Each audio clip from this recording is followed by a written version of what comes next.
Bande mbali pe bande ko basi na pesi bino mbote na moto nyonso na kombo na biso nkolo na biso Yesu Kristo. Nous sommes réunis ici aujourd'hui Toyawa lelo pour écouter la parole de Dieu. Pona koyoka liloba na Nzambe. Même si frère Franck n'est plus parmi nous, Ata ndeko Frank azele kati na biso te. est toujours la même. Kasi liloba na Nzambe ezali bobele yango. Tous ceux qui sont présents aujourd'hui, Baso bazali lelo awa. ceux qui écoutent en ligne, Na bawe bazoko yoka pe na basinga. tous la bienvenue. Boza la buye malamu. Nous souhaitons les riches bénédictions de Dieu. Biso manso tombeli bino mapamboli na Nzambe. Je voudrais lire une parole tirée d'Ésaïe au chapitre 45. Nakotanga likomi Ésaïe, na Esaïe 45. chapitre 45, Esaïe c'est 45 du verset 2. na molongo ya mibale. Je marcherai moi-même devant toi. Nakotambola ngai me liboso na yo. Chemin tortueux. Je romprai les portes d'airain. Je briserai les verrous de fer. Nakobuka oyo Je nyonso tu. donnerai des trésors cachés et les richesses précieuses cachées, afin que tu reconnaisses que je suis le Seigneur. Nakotaliso Appelé par ton nom, bozi nyonso ebombami Israël. poto yo sosolo ete nazali Nzambe na Israel.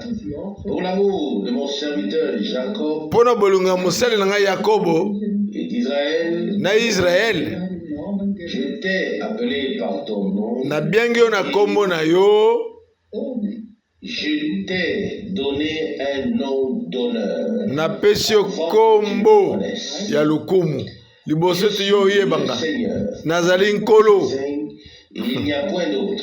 Mosusu aza te. Pour moi, il n'y a pas de Dieu. Libanda na Nzambe aza Tu es te. saint sans que tu me connaisses. Nayebaki yo liboso yo oyebanga.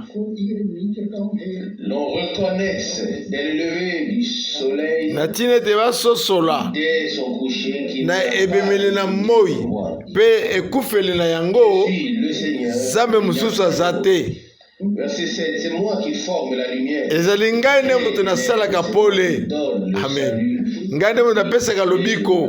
C'est moi le Seigneur. Ngai nde nkolo Toutes ces choses. ya biloko biso. Amen. Verset 3. Molonga misato. Verset 2, pardon, nous avons. Molonga mibale. Je marcherai moi-même devant toi. Nakotambola ngai mei liboso na yo. Frère, chère sœur, Iza solo. le Seigneur Kolo nous prendra sur le chemin qui mène à lui et il akozwa marchera biso lui-même devant na nous. nzela oyo ezomema epai na ye mei akotambola na biso na nzela yango. Du chemin pour que tu ne trébuches pas, pour que tu aies un chemin à suivre. Akotambola Le Seigneur, liboso na biso po te yo ozala na nzela oyo esengeli yo otambola. de ce qu'il nous permette d'atteindre ensemble le but. Oyo ekopesi biso nzela eke biso tokoma esika ye asili kobongisela biso. Appelé par ton nom. Yango wana nde abengi yo na kombo na yo Israel. Ce n'est pas toi, ce n'est pas nous qui avons cherché, Ezali ngai te, mais c'est lui ezali qui biso nous a te, cherché. ezali ye nde moto aluka Par biso. nos noms, Abiangi biso na bakombo na biso. maintenant à lui. Toza sasa ipe oyo ya ye. Être appelé ses enfants, devenir ses enfants. Abiangi biso C'est pourquoi nous voulons le remercier. bana na ye, Nous le louons, nous le tokoma remercions. bana na ye, Nous toute la gloire. tozokumisa mpona emoniseli oyo, Tout ce qu'il a fait tozozongisela matondo au bois du calvaire, na oyo nyonso asalaki na ngomba ya Calvaire na Golgotha. il nous a guéris, Abikisa biso, nous a placés sur ce chemin, atie biso na nzela na ye. puisse nous bénir Tika te aujourd'hui encore. nkolo apambola biso lelo. Maintenant, Sasa ipi pour sa parole, na koyokalika liloba na ye. pour nos cœurs, Tofungola mitema na biso porte porter du fruit dans to nos cœurs. liloba na ye ebota mbuma na mitema na biso. Amen. Oui, fidèle Seigneur, Boye sembo nkolo na biso de nous avoir appelés to en zongisilo matondo na ndenge obengi biso. nous sommes où nous pouvons être tes brebis.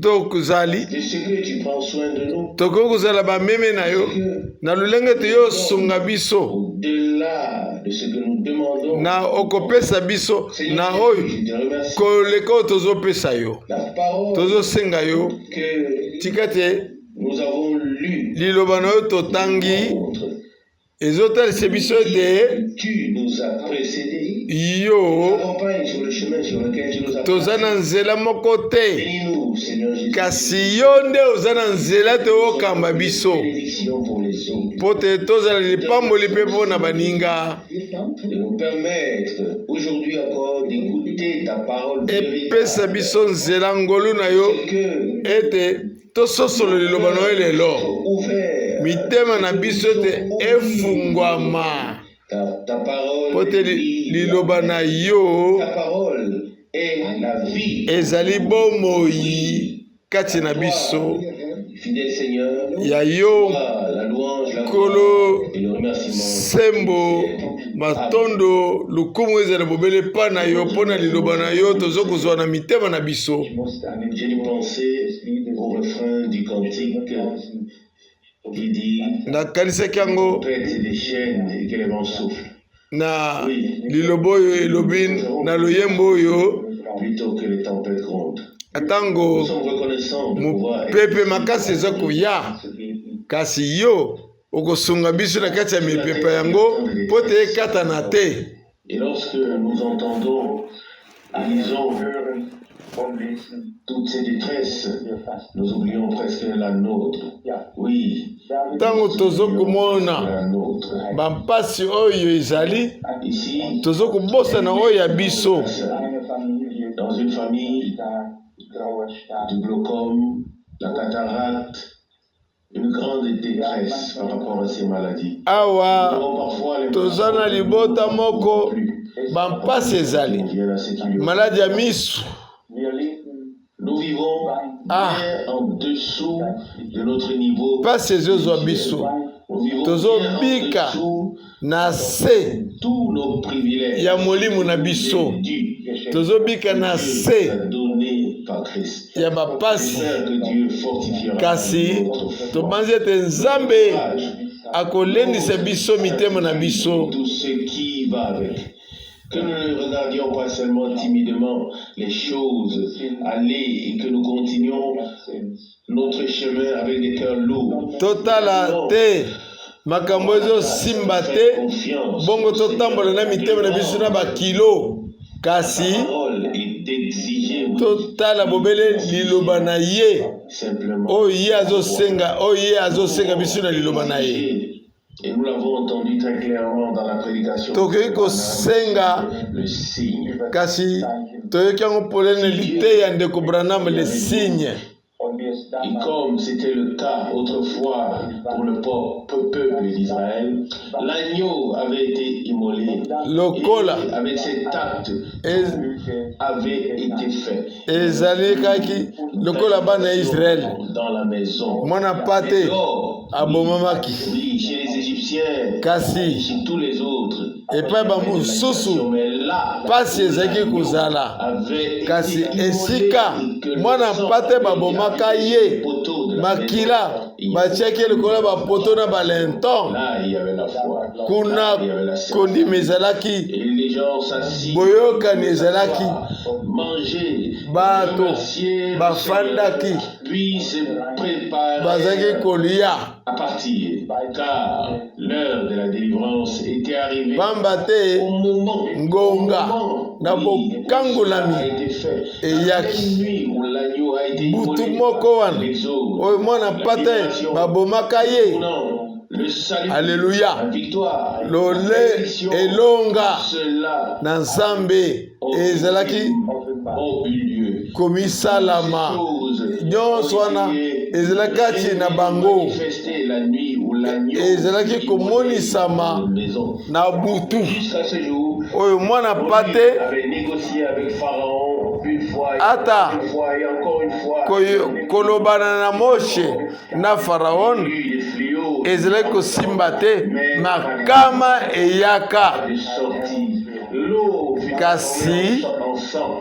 Et vous connaissez tous boyebi les 10 nyonso oyo elekanaki na mboka na Ejipitu et les miracles Kasi. qui se sont produits. Mais Sol. seulement lorsque l'agneau fut bikamwiseli et que esalamaki Dieu a kasi ordonné ntango mwana mpate abomamaki sang makila esopanaki sur les poteaux. batiaki yango na bapoto na balento L'ange destructeur wana avait passé. angelu Il n'avait pas oyo abomaka s'approcher de ceux qui avaient été apusanaki te et epai na bato oyo bapokolaki makila qu'il ne s'agit pas de faire ceci, boye mais que l'agneau, kasi le sang de l'agneau, eta esengi biso tosala boye na boye te kasi makila ya mwana mpate du sang de l'agneau. haleluya monguna akoki kopusana te Oui, n'a plus le droit de nous toucher. akoki kosimba biso te Qui se place consciemment moto sous le sang oyo azokomitia mpenza na motemene mobimba en présence de Dieu. na se na makila na nkolo Yesu Kristo liboso na Nzambe ebe liboso ya liloba na ye A perdu ses droits. wana monguna abungisi badroit na ye Il ne peut Hallelujah. faire de mal à notre âme akoki kosala mabe te na mwele na biso que nous avons été rachetés. mpo tosikolami amen na nkolo na biso Yesu Kristo Je pense, oui, que nous Amen. avons tous des besoins.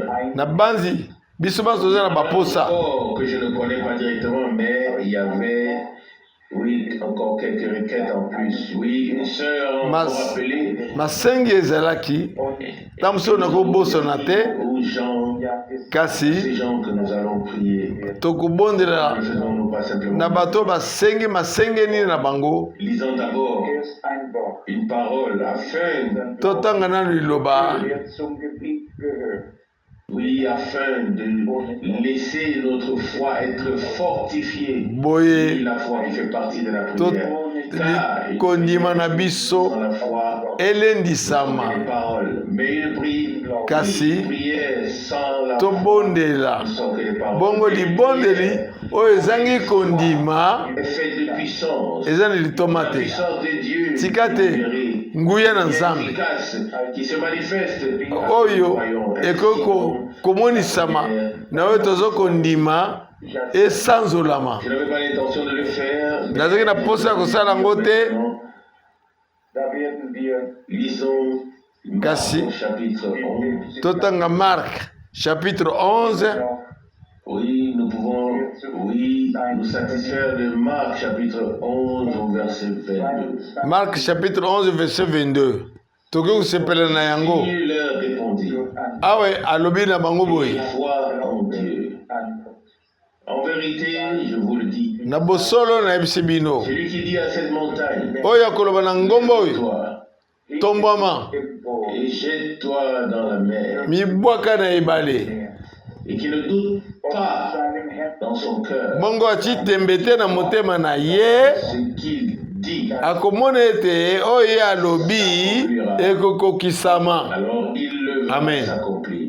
akomona yango C'est ekokisama pourquoi je vous dis, nde ntina ngo nayebisi ce bino que vous demandez dans o la prière, nyonso bokosenga na kolomba na bino seulement que vous l'avez reçu. bondima ete Cela bosili accordé. kozwa yango wana mpe ekopesemela bino amen Entendu ces paroles très souvent, mais les avons-nous comprises? toyoki liloba oyo La grâce ntango nyonso d'agir en ese confidence. tosili tososoli ete ngolu esalamaka à Dieu na oyo tozosenga na Nzambe déjà reçu ete par grâce. tosili kozwa yango na ngolu amen Et avec, en d'autres termes, que nous avons été exaucés na lolenge mosusu et que Dieu a déjà répondu. Nzambe asili koyokela biso apesi eyano Il sera honoré et glorifié. boya kokumisama akosanzolama Affirmant sa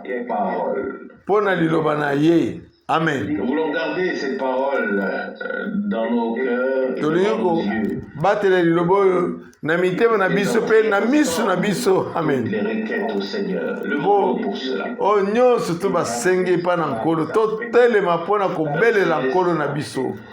Nous venons devant ta sainte face. Tata na biso ya likolo toye liboso ya bule Sur le sol de la foi. Sur le sol de la victoire de Golgotha. yo nde Fidèle Seigneur, ebaka ya kondima na tu as biso donné ta parole. opesi biso liloba na yo. Oui, Yo tu as donné tout à ton église opesi au commencement. manso na eklezia na yo na Toute ebandeli la puissance, nguya les dons, makabo tous les fruits, mbuma toutes les bénédictions. mpe Et mapamboli de rien. bazali kozanga eloko Nous te. avons entendu parler de la restauration. Toyoki koloba na bozongisi manso ezalaki na ebandeli. Être comblé. Oh Dieu fidèle. Kolo nzambe na biso Maintenant, tolingi sasa yipi et nous t'apportons tomemeli yo ces personnes, nos frères, oyo nos sœurs, makambo ya bandeko na biso mibali mpe basi qui sont proches ou loin, oyo baza pembeni mpe bamusika na bao baza musika kasi baoyo obiangi mais personnellement, ils attendent bazokoloba que ce soir tete na poko na lelo descende yo eyano na yo euta na lola Dieu fidèle. o nzambe na biso toyebi toyoza wana Tu entends, tozokoyoka yo que tu réponds, toyebi toyozoyoka biso apportons ekopesa biso eyano ces requêtes. mpe tozomemela biso masengi na biso. Seigneur fidèle, Kolo sembo donne-nous maintenant la pesa foi. biso kondima. Accepte Amen. Po tondima. Haleluya. fait, Oyo olobi okosala yango exaucé, que tu as guéri, mpe que obikisi tu as sauvé, mpe que tu obikisi as libéré. olikangoli biso o nkolo na biso. Particulièrement de notre sœur qui est dans la détresse. Tozoloba na bokeseni na ndeko na biso aza na pasi. Oui, une compassion humaine ne suffit pas. Tika te Seigneur, nous voulons maona biso ekosunga mpe te. Tika te yo moko soit brisé, okotela likambo yango soit po te ndeko na biso mwasi akangolama complètement guéri. bongo yabikisama mobimba na ye o nzambe na biso yamba lokumu lokumu mpe masanzoli Crée en nous Kolo na une biso. atmosphère de foi. tika te Mon Dieu, osala biso lolenge wana ya kondima ezala na biso d'une seule bouche. bongo na monoko moko totatola Alléluia. kembo lukumu na yo na nkombo na yo ya motuya ya nkolo yesu kristo. Amen. De nous avoir exaucés. na ndenge oyokeli biso Nous te remercions matondo nkolo d'avoir répondu. mpo oyokeli biso Bien-aimé Seigneur, oyanoli mpe biso molingami nkolo dis ton bras puissant otalisi nguya na yo monene. et tu, Amen. Alleluya. oui, tu as fortifié olendisi biso et approché, fait approcher de ton trône Po la foi dessus opusanisi la prière et na la nôtre. kiti na na ngolu kondima na baoyo babeleli mpa na yo Et tu nous as fait trouver grâce devant ta face. mpo otalisi biso ngolu na yo liboso na elongi na yo. Nous nous plaçons sous la protection du sang. Et Seigneur, tozotalela nous yo remercions le na Seigneur kobatela biso na se ya makila na yo de ce que nous pouvons être ta propriété. na ndenge tokozala ekelemo na yo Prêt moko à partir assortis pour voir tes merveilles et tes signes. Obelema. Seigneur, Pomona. donne-nous ce dont nous avons besoin Mutuya na yo. pour que tu sois glorifié. Pesa biso tozala ngo posa. Tout Ete yo kumisama. Kozanga na biso. comblé. Eto ekokisama. Nous voulons te remercier de ne pas nous être fait des illusions. Tolingi kozongisa matondo epa na yo te. Tomisala makanisi te. Nous voulons te voir à l'œuvre. Zambe na bomoi. Tolingi komona yo na miso. Amen. Kolo. Comme le vivant, comme le récit. Tambola lokolo ya bomoi. Tu connais aussi les besoins. Oyebi baposa na biso banso. De prière. Malombo oyo topesi yo. Combien de temps allons-nous hésiter? Boni tokotepatepa mpona kosenga yo ete liloba na yo ekokisama kati na biso. Seigneur, accorde-nous la grâce. Kolopesi biso ngolu. Très bientôt, Tomona tu es miséricordieux. kala mingi te mawa na yo kati na Tu biso. te révèles au milieu de lui. À toi, le Dieu Tout-Puissant, Epai na yo nzambe na nguya. qui est devenu notre Père par Oyo Jésus-Christ. tata na biso na nzela na Yesu Kristo. Le remerciement, Kembo ezongisama epai na yo lukumu mpe masanzoli Amen. mpo na seko na kombo na Yesu Kristo. Amen. Amen. Amen. Louange et remerciements soient rendus au Seigneur. Masanzoli mpe matondo ezongisama epai na nkolo. Quand j'étais assis devant, un papier m'a été donné. Awa na telemi lukasa moko epesemeli ngai. Pourrais-tu ce soir parler du thème l'apparition de l'ennemi ou de l'adversaire Okoki kolobeli biso la venue du Seigneur? na poko na lelo na mokonzo oyo balobi komonisama na nkolo C'est naturellement na possible.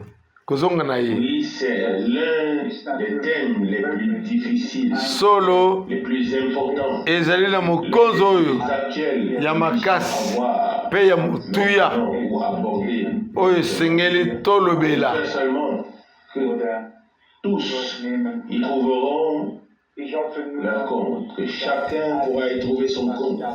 Tobanzi ete moko na moko akoki kozwa eyano na Il y a ye. des thèmes prophétiques, il y a des thèmes évangéliques. Tozala ba elobeli ya lisakoli, elobeli ya kopanza sango La malamu, question est toujours de savoir kasi de quoi mutuna on a le plus besoin en tant que ezali ete nini yango ya mutuya mutu aza na yango. une parole d'évangélisation Liloba ya voyons. kosakola sango malamu. Et la colonne, oui, la colonne d'une assemblée. Na Si une assemblée n'a pas konzi d'enseignement biblique, ya lisanga aucune stabilité. soki eza na efandelo ya biblia te, Oui, l'enseignement fait partie de la chose. pamba te lilakisi na biblia yango nde likambo na kati na eklezia. Car celui qui n'a pas la parole prophétique Soki moto ou la compréhension azali na liloba na lisakoli te, ata bososoli ya likambo ya sango malamu, son plan et n'a pas d'orientation pour ce temps. ye azali na bokambami te na ntango oyo. Dans la parole de Dieu, Na liloba na Nzambe brièvement, tokolobela ngo na nous mokuse. allons prier. Et nous voulons prier de manière à ce que beaucoup puissent prier, Tolingi kusambela dire na lolenge ete qu'il touche banso baloba mutu aloba na oyo ezokusimbe na motema na ye na kozanga ete basukuma yo. peut prier avec introduction, conclusion, comme il lui est donné de le faire. Moto asambela ndenge esengeli ete asambela. Comme celle-ci, le plus grand nombre de personnes devraient prier, y compris les sœurs. Pote Sinon, ebele na bato nous ndenge n'avons pas... esengeli basambela na kotala mpe bana basi. Et quand Dieu doit-il se manifester? Quand doit-il se révéler? Ndenge nini Nzambe esengeli amimonisa Et écoutez écouter dans la foi. ndenge nini esengeli ya mitalisa epa na biso wana liloba na esengeli eyokana na kati na kondima Où il nous parle et nous donne ce qu'il a promis. alobela biso atalisa biso oyo alaki. Nous allons quand même considérer brièvement les Écritures et avoir une petite méditation. totaleli na lombango makomi. C'est l'intention.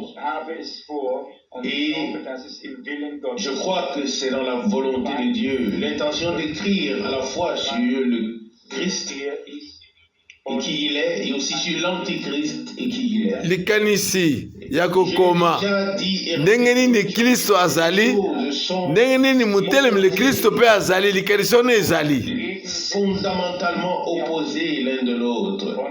pamba te makanisi yango etelemani. Celui qui veut connaître l'Antichrist doit avoir connu Christ.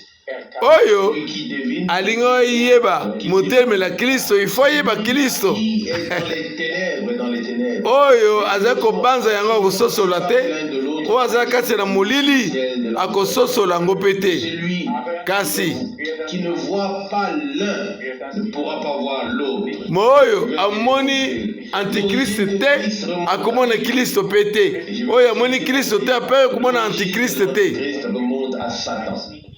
kasi antikriste Dieu azotalisa ne Satana. devra pas de réponse. Oui, elle ne doit pas de réponse. Je n'ai pas besoin de chercher une réponse. Elle est ici dans la Bible. Et je peux naza na makanisi te naluka biyano mpona koyeba nani oyo biyano ezali kati na Biblia. bien décoré, aussi bien décoré que l'Antichrist l'est aujourd'hui. Avec des pierres précieuses, avec de l'or. motelemeli Kristo Déjà lu. atalisami La parole de Dieu que Lucifer était déjà décoré dans les na kotalisa ete Lucifer azalaki na kitoko koleka na jardin d'Eden. Bible esi etalisi Il yango, s'agit maintenant de 2 Thessaloniciens. kasi awa Personne etalisi na 2 Thessaloniciens 2. n'a plus jamais fait référence à ce passage biblique en relation avec l'Antichrist. ebele batikele kotalela passage ya Biblia na oyo atelemeli Kristo te. Daniel, où qu'il ait trouvé une parole quelconque, il a fait le pont et a toujours trouvé les traces de l'Antichrist. Et Na Martin Luther asalaki bwabwa atikala amonaki kaka banzele ya antikrist oyo atelemeli Kristo. Mais c'est sans doute le prophète Amos qui demande comment 2 personnes peuvent ndenge Amos alobi boni bato mibale bakoki kotambola elongo moko soki bazoyokana te. boye soki Kristo na Beleyali bakoki kotambola elongo ndenge nini? Les deux sont latéralement opposés. babale banso batelemani. Examiner cela séparément avec l'aide de Dieu. totala yango na lisungi na nkolo na elobeli oyo Exactement.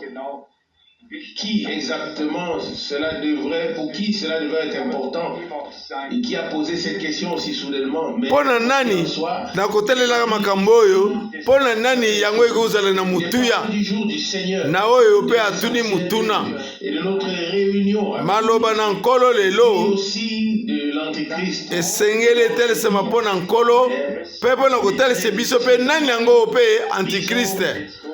Le premier verset, 2 Thessaloniciens chapitre 2 verset. totanga molongo ya yambo de Thessaloniciens L'avènement de notre Seigneur. na oyo etali kozonga na nkolo na biso Yesu Kristo. Réunion avec lui. Nous vous prions, frères. tobonde bino bandeko. Déjà de ces paroles ressort clairement que cette parole s'adresse à des personnes qui seront vivants sur la terre avant l'enlèvement. maloba oyo etalisi ke bato oyo bazolobela bango ezali bato oyo bakozala na mokili na koya na nkolo, Notre Seigneur Jésus-Christ koya na nkolo na biso Yesu Kristo et notre réunion avec lui na boyoka na biso na ye enlèvement vers lui. pe na connaître me pa na ye Nous prions, chers frères. to bondeli bino bandeko Vous devez voir cette parole. esengeli bomona maloba oyo Relation avec 1 Thessaloniciens chapitre 4. na 1 Thessaloniciens chapitre 4 1 Thessaloniciens chapitre 5. na 1 Thessaloniciens chapitre 5 botala yango bandeko Immédiatement dans 2 Thessaloniciens ou 1 Thessaloniciens chapitre 4 verset 17. botala balawu 1 Thessaloniciens 4 verset 16-17 Nous qui sommes encore vivants, boye qui serons restés, biso baoyo toza na bomoi biso eux, tokozela continuer à la rencontre du Seigneur dans tokomemama na kokutana na nkolo na mipepe toujours boye unis. tokosangana elongo na nkolo Consolez-vous donc les uns les autres. bosungana na maloba oyo. Ici, Amen. dans Thessaloniciens chapitre 4, l'ordre dans lequel les choses se passent les unes après les autres, lolenge écrit jusqu'à ce que nous soyons, makambo oyo ekolekana nous allons à la rencontre du tozokende Seigneur dans les airs. na bokutani na nkolo Le 5 de 1 na Thessaloniciens, mipepe. écrit au verset 1. 1 Thessaloniciens Il y a du temps et de l'heure, vous n'avez pas besoin, frères, qu'on vous Bandeko. en écrive. bozala posa te. Thessaloniciens 5, verset 1. 1 Thessaloniciens 5 bozala tina te balobela bino lolenge kani yango ekolekana Seigneur viendra comme kasi boyebi ete nkolo akoya lokola moyibi. Nous n'avons pas besoin d'en dire plus. tozala na posa koloba ngo ebele te. Question ici du jour du Seigneur. awa ezali likambo ya mokolo na nkolo Enlèvement, nous voulons maintenant liboso na konetwama un peu dans l'ordre. Et tolingi kotia yango na alima continuons la lecture dans 2 Thessaloniciens. tokoba na litangi na 2 Thessaloniciens 1 Thessaloniciens 2, verset 2. Deux- Ne vous deux laissez Thessaloniciens- pas facilement deux- ébranler dans votre tranquillité. bomitika Et ne vous te laissez pas botepatepa na bakimia na bino bomitika na makanisi na bato te de l'esprit, ni par une déclaration ou par une lettre dont on Ata prétend qu'elle vienne. na moto moko akomeli bino alobi te nkolo azoya. Nous savons tous toyebi banso ce que c'est. Oui, ce qu'est le jour du Seigneur. ezali mokolo na L'histoire nkolo commence au moment où l'épouse de l'agneau est enlevée de cette terre. mokolo na nkolo ezobanda mokolo oyo mwana mwasi ya nkolo ya pate azo netwama Dieu, les jugements des trompettes et tous wana ceux nde qui lisambisi ya kelelo ezobanda du millénaire ou du millénaire doit justement y être compris. wana Intégré. suka na yango ekelelo ya sambo nde kofanda na nkolo esengeli esalama. 2 Thessaloniciens chapitre 2. Ne vous laissez pas 2 Thessaloniciens chapitre chapitre bomitika te munguna amema bino na mopepe na ye. terrible au cours des dernières années. Le jour du Seigneur est déjà arrivé, Christ est venu. ainsi oyo bazolobela bino mokolo na nkolo esili koya. Et alors, oui, et tout est à nouveau terminé. nyonso wana te Toujours de nouvelles agitations dans mingi kaka bayaka na mateyi ya sikasika. Non, personne n'a besoin de se laisser troubler. moto aza na ntina te amitika ya kota na banyamunyamu ya bato baza na yango ya kolimbolaka mabe liloba na nzambe. De l'esprit, ni par toza na déclaration posa ya kokambama na molimo kasi na makanisi na bato te. Verset 3. Ne vous laissez tromper par personne. bomitika te moto akosa bino Il faut premièrement na lolenge nyonso l'apostasie soit pamba te esengeli l'homme impie mbeba eya paru. po te moto ya mbi moto ya mabe amitalisa atelema aloba ete Appeler Dieu ye aza nzambe. au point de s'asseoir, na lolenge ete afandi na tempelo na nzambe se faire passer pour Dieu. mpe amitalisi lokola nzambe. À ce sujet, on n'a pas besoin de révélations particulières. na mokonzi oyo tozala ntina te toza na boyokeli na motu na songolo pakala. Élève au-dessus de tout. un seul qui dit, qui prétend être la voix de Dieu sur terre. Un seul qui prétend être le représentant de Jésus-Christ. Un seul qui prétend pouvoir pardonner les péchés. Azali yemoko mulobeli ya Kristo na mabele. Yemoko azolobete yako kolimbisa masumu na bato. Aussi clairement décrit. Atali sabi polelete kobanza pete. Si l'évangile que nous soki sango malamu oyo tozo sakola ezipami pona bino ezipami pona baoyo baza kobunga kasi pona baoyo sango efungwami bango azomitalisa polele boye motelemi le Kristo akoki kobunga te na miso na bango. Nous savons, oui, l'Esprit de Dieu est en nous. Toyebi malamu ete mulimu na Nzambe eza kati na biso. Oui, nous souhaitons le meilleur à tout le monde. Il y a des gens qui pensent totombela bolamu na bato banso bazokalisa ete babikisami. Destiné, pourquoi pas? Mais Dieu ne l'a pas destiné à cela. Kasi Nzambe abikisi bango mpo na bongo te, akana bango mpo na bongo te.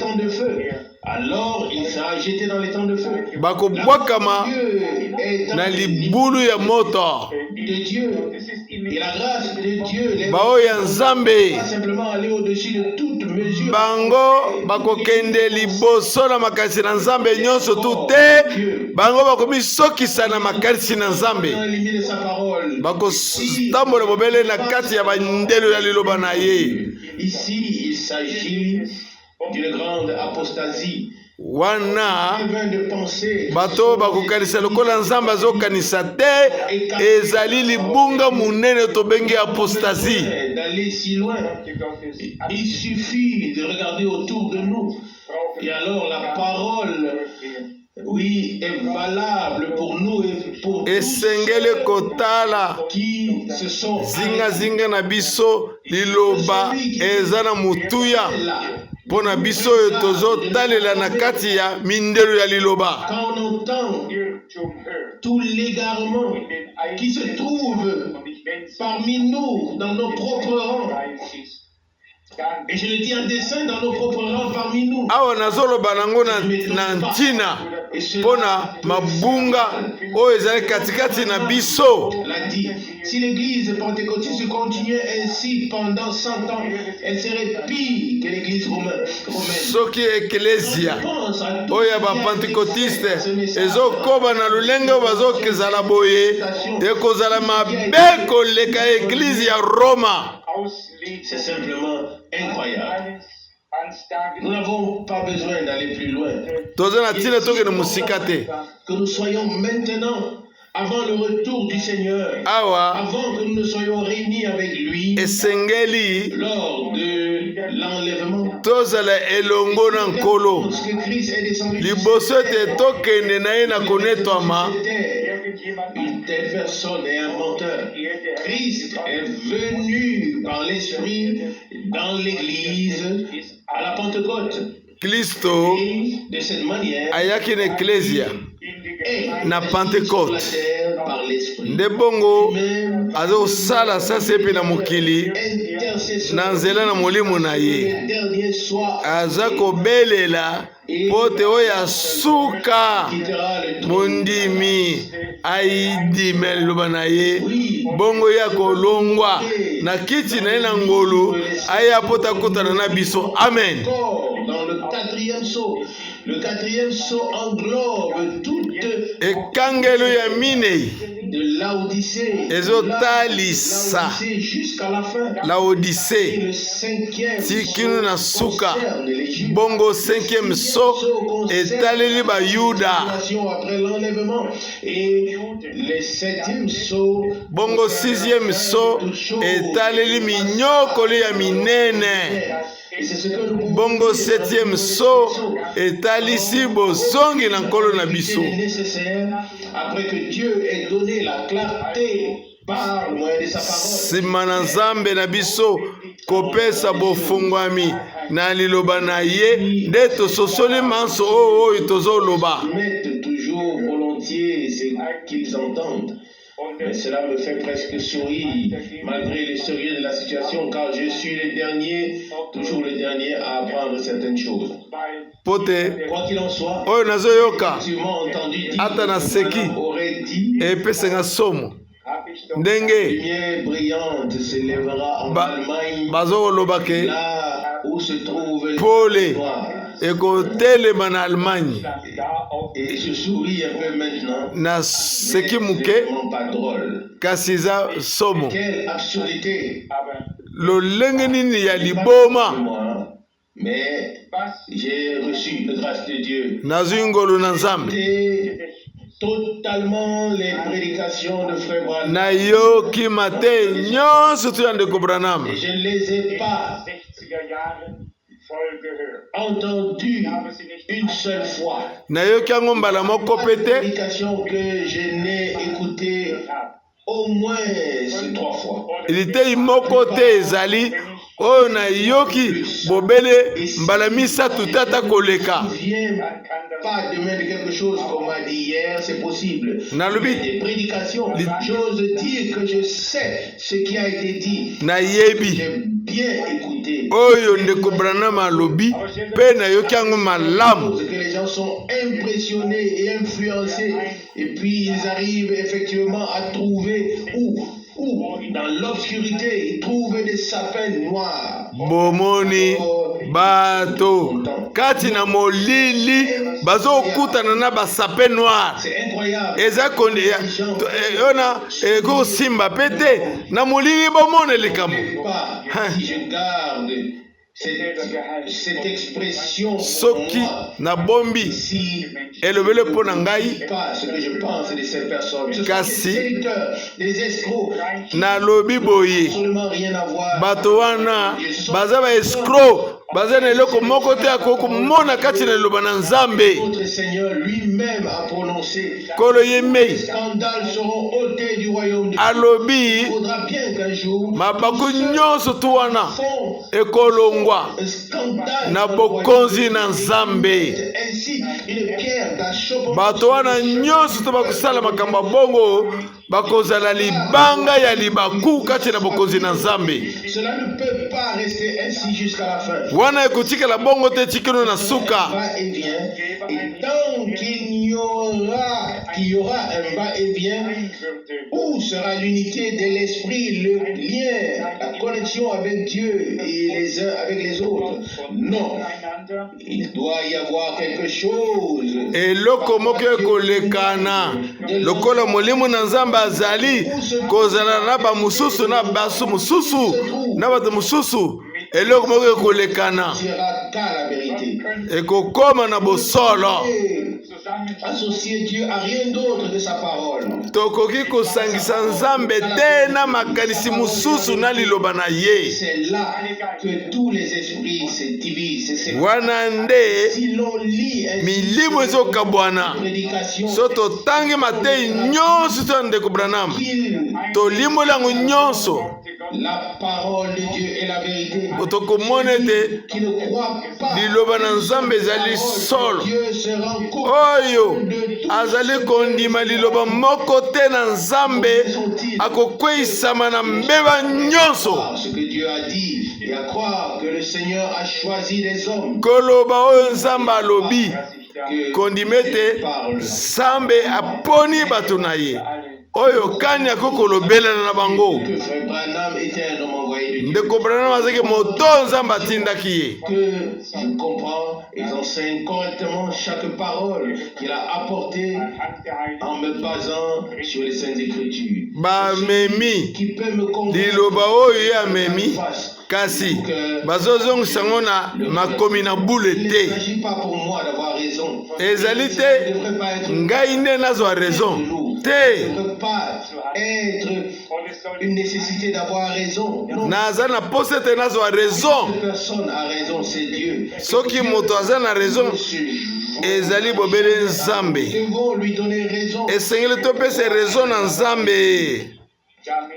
2 Thessaloniciens chapitre 2. 2 Thessaloniciens chapitre 2. Ne vous laissez pas tromper ou ne vous laissez tromper Bomitika te bakbokosama. car il faut premièrement que l'apostasie Pamba te arrive. esengeli ke mbeba eya. Dans le prophète Daniel, Na musakoli Daniele. je ne sais pas si je vais le trouver directement. Dans le prophète Daniel, il Nabite so na mwana wana posa. l'homme aufschlagen kann, Ezali a brisé likambo ya mutu.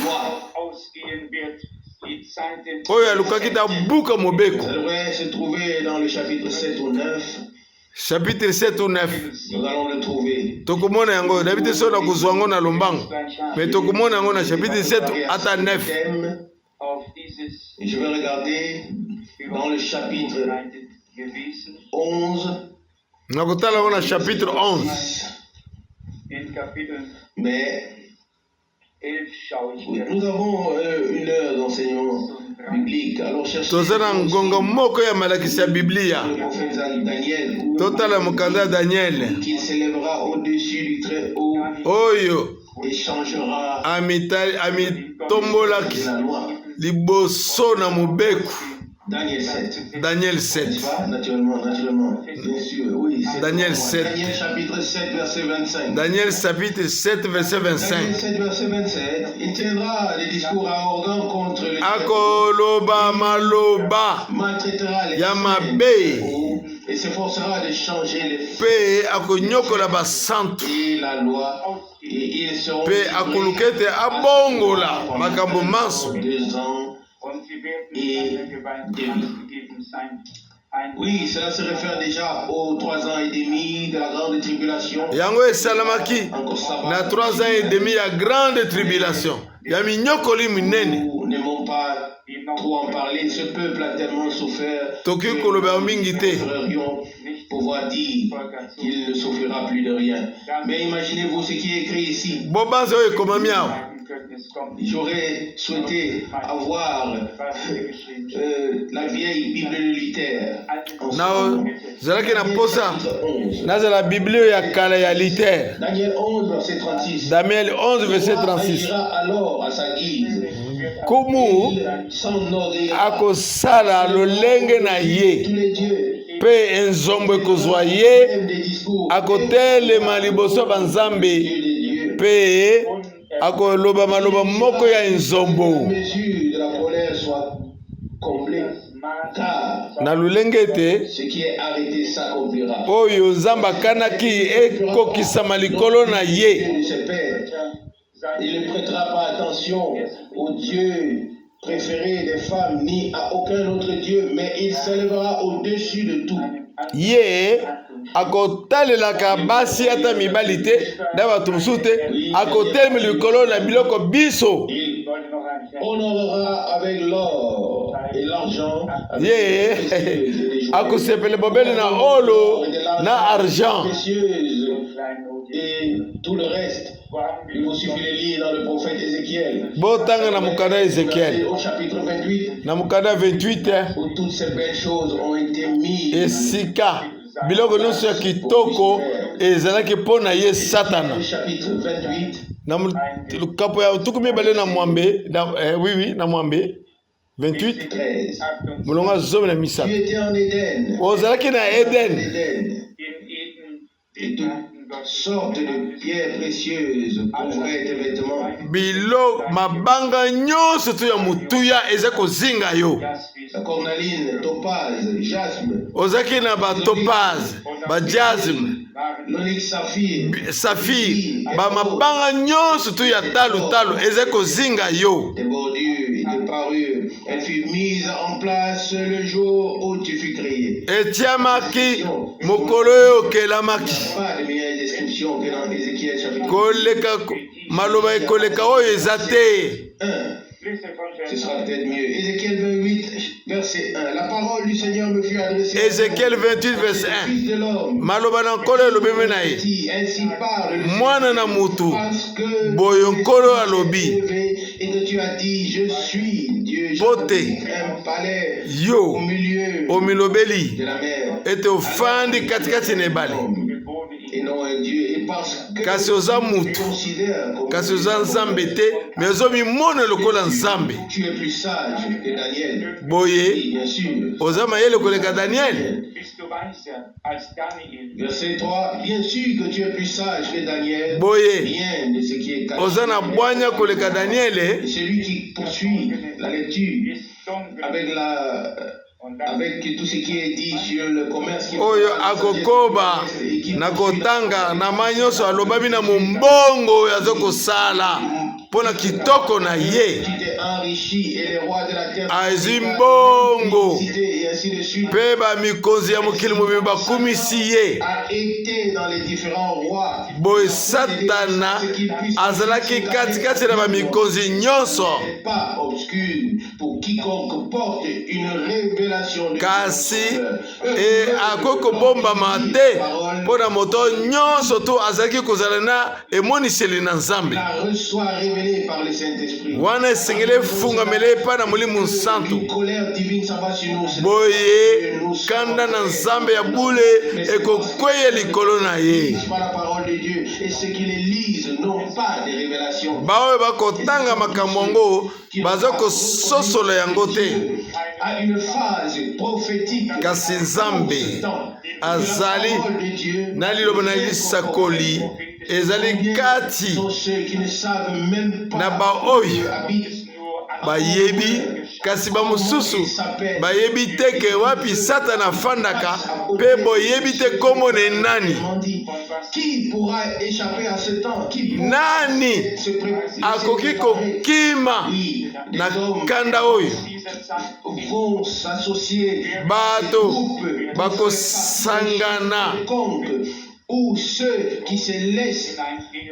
mais ceux qui se laissent appeler à sortir écoutent la parole baoyo bobele baoyo bazokomitika yoka liloba bo bima katikati na bato wana bawana kasi ebele na bato bazomona bato boya bakoya wapi bakosangana na nani yango Kristo azali nde moto ya ekelezia esengeli koya ebobele epai na ye baoyo nyonso to bayepa na ye baza komisokisa na se ya liloba na ye. Amen. Bobele mokonzi moko yende Kristo soki azali mokonzi na biso esoki mpo na biso bongo tokondima mosusu te. Eloko moko te eza polele kana elobeli ya Biblia oyo eleki bapassage nyonso mpo na kotalisa. Il en va de même ici pour cet adversaire, cet ennemi de Dieu. Eza ndenge moko mpona monguna oyo ya de Thessaloniciens. Motelemi la Kristo. Il est beaucoup de choses. Il est celui qui s'élève au-dessus. Ye wana azokotelema liboso na Nzambe na biso. Toutes ces appellations s'appliquent tous à la même personne. Ebengami nyonso Il est écrit ici au verset 9. ezali bobele na motu moko moko oyo. Celui dont l'apparition se manifeste par la puissance de Satan. Ye wana nde komonisama ezomonisama na nguya ya Satana. Notre sauveur pouvait dire, ce n'est pas moi qui fais les œuvres, mais le Père. Kasi oya biso kolo na biso mobikisi na biso akoki koloba ezali ngai te na kosala misala bobele tata oyo afandi kati na ngai aza kosala misala yango. Amen. Clair dans ces choses. Il reprend le verset 9. Celui dont l'apparition se manifeste par la puissance de Satan avec toutes sortes d'actes de puissance de mensonges. Azomimonisa na lolenge ya Satana na lukuta nyonso. Je ne veux pas devenir personnel, mais il y a des années, lorsque la reine de Belgique s'y est rendue, oui, parce qu'elle était stérile. Elle est encore stérile aujourd'hui. Et si quelqu'un reine de Belgique peut y aller, avec stérile, il peut le faire. Avec stérile lelo. Et celui qui est fertile deviendra stérile. Oh, il est fertile, comme stérile. Pour moi, moi une chose très sérieuse. Il est pour ngai eloko ya mutuya. Et c'est sa sainte parole. Et un seul esprit, c'est le Saint-Esprit. Et Molimo moko. Ezali ba molimo musantu na Nzambe. Yango nde liloba na Nzambe. O nyonso tetikali ya munguna. tout doit être repoussé. Et je vous Nyonso esengeli kosukoma yango mosika. pour la vérité, même s'il fallait laisser notre vie. Esengeli kobunda mpona solo. Ate esengelaki te bomoi na yo elongwa. Malamu elongwa po te obundela nkolo. Dieu ne le veut peut-être, mais Dieu nous donnera le temps dont nous avons besoin pour Nzambe toutes ces choses. akopesa biso makasi oyo esengeli tosala mpona makambo manso mpona kotindika mosika bato na yauli Du serpent à Satan, à Caïn, et vous montrer kozongisa kotalisa manso ya munguna ya Kayene Nimrod qui voulait na ba unir Nimirode sous un chef. oyo alingi kosangisa bato nyonso to na sa mokonzi moko. Et qu'est-ce que c'était? Nini yango? Et Dieu a Tour de Babel. choses, et voilà, elle a été Nyonso wana une confusion de langue. mobulu yeke ekotaki. Ils voulaient eux-mêmes monter quelque part. Alingaki nde Satana komimonisa. C'est Dieu qui nous fait monter. Kasi bobele Nzambe ne moto akotombola biso. Qu'il vienne à nous. Il fallait que Dieu vienne à nous. Esengeleki te Nzambe epai na biso po te tomata koleka biloko nyonso wana. Abel et toutes les choses dans l'Ancien Testament. Maso kobandela Abel tikinu na bajuda Nzambe esengela ya kotalisa biso yango. Quand il reviendra pour établir Tango nkolo akoya mpo na kotia bodondi na be na nkoto yoko le fera mourir. ako Oui, c'est ce qui est écrit. Mais j'espère akokufisa Kristo akofisa munguna aussi que même qu'en même temps nous deviendrons reconnaissants. ata na ntango wana Révélation de Jésus-Christ. tokozongisa matondo epai na nkolo na biso mpo na komonisama na biso komimonisa epai na biso na molimo Ni ici ni là, mais par la grâce de Dieu. tokokende ngambo na ngambo te kasi na ngolu na Nzambe Toute espèce de tromperie, de Thessaloniciens chapitre 2, d'iniquité, tokotelemela milimo nyonso to ya nko parce qu'ils n'ont pas aimé la pamba te bango balingaka solo te po te babikisama une puissance. kasi Nzambe akotinde bino bango nguya ya libunga Tous ceux qui n'ont pas cru à la pamba te banso oyo bandimeli solo te me basepeli na lukuta ya munguna peuvent ne pas me comprendre. Mais à partir du moment où je constate qu'un enseignement vient de Rome, alors la foi de kasi cet enseignement na ntango oyo nazomona ete malakisi outi na Roma nakoki kondima yango te tout ce qu'elle contient, nyonso tu eza na yango ekoki kosimba te na ngai poésie ou d'interprétation, ata malimboli nyonso ata baluyemo ndenge nyonso ekoki kozala à nouveau un mélange Oh, perturbé, que Dieu soit loué. que nous passions outre les révélations et les vérités divines. tokokende mosika te na bosolo oyo Nzambe apesi biso Nous les connaissions. Nzambe apesi biso te toyeba yango totango mosika na yango te Établis dans la vérité divine. oyo ye atili biso na bosolo ya Nzambe. Ne pas parler seulement, dire que nous avons le message. Je vous dis la vérité. Aujourd'hui, il y a beaucoup qui disent, oui, nous croyons à la justification. Ebele Mais où l'avons-nous expérimenté? bato bazoloba todimi sango malamu bandimi ete todimi justification wapi babiki kolongisama esengeli kosala libiki na kolongisama Mais une proclamation de la parole, et les gens ont fait l'expérience. Lors du réveil pentecôtiste, Kasi. il n'était pas question d'un enseignement sur le baptême de l'esprit, mais du Na. baptême de l'esprit lui-même. bapentekotiste likanisi ezelaki ya libatisi na molimo santu te Font les choses elles-mêmes. kasi wapi mabiki wana yango moko esengeli tobika na Nzambe na biso Me sauvera. Où est la sanctification? wapi kobulisama eza Est-elle une doctrine? Et me sauvera-t-elle? Où est la doctrine du baptême d'esprit? Nous wapi devons avoir des expériences. doctrine ya libasi na mulimu santo ya kobulisama esengeli tobika yango na nkolo na biso yango nde ya alaki biso. Amen. Même si je suis souvent couché par terre et que je ne sais pas ce que je vais faire, j'ai néanmoins une confiance absolue dans le fait que Dieu achèvera l'œuvre qu'il a commencée. Et je sais que Dieu vit Zambe akosukisa musalo ya bandi et dans mon esprit. Et c'est pour cette parole que je vis et je meurs. Et j'espère ezali Zambe akobanda musalo oya bandi musalo kati na mitema na biso akosukisa yango qui appartient à des pensées traditionnelles qui ne sont pas dans les Saintes Écritures. Etali na mobongisi na bato oyo eza kati na maloba na Nzambe te tine nango eza te. Par les Saintes Écritures et par l'histoire de l'Église que tous ont emporté leur tradition avec eux. Baso bamemi matei na bango na beeklezia oyo etikala sima.